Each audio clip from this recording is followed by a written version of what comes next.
സാധാരണ ദുർഗാക്ഷേത്രങ്ങളിൽ നിന്നും വ്യത്യസ്തമായി പല കാര്യങ്ങളും ഇവിടെ കാണാം. മധുര മീനാക്ഷി സങ്കല്പത്തിലാണ് ഇവിടുത്തെ ദുർഗാപ്രതിഷ്ഠ. പരശുരാമൻ ആരാധിച്ചിരുന്ന ദുർഗാഭഗവതിയെ അഞ്ജനശിലയിൽ പ്രതിഷ്ഠിച്ചിരിക്കുന്നു എന്നാണ് വിശ്വാസം.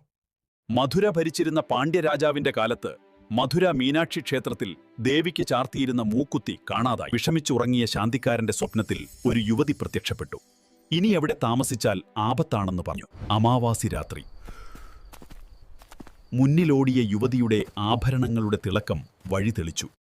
ഓടിച്ചെത്തിയത് കുമാരപുരത്ത് പണി നടന്നുകൊണ്ടിരുന്ന സുബ്രഹ്മണ്യസ്വാമി ക്ഷേത്രത്തിലായിരുന്നു.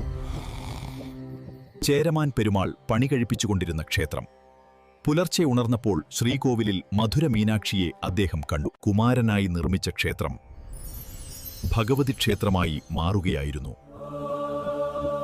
ഇന്നും മധുരയിൽ നിന്ന് വന്ന ശാന്തിക്കാരന്റെ പിന്മുറക്കാരാണ് ഇവിടെ പൂജ നടത്തുന്നത്. ഓടിവന്ന് കുടികൊണ്ട ദേവി ഇന്ന് ലക്ഷങ്ങൾക്കു വിശ്വാസത്തിന്റെ ശക്തിയാണ്.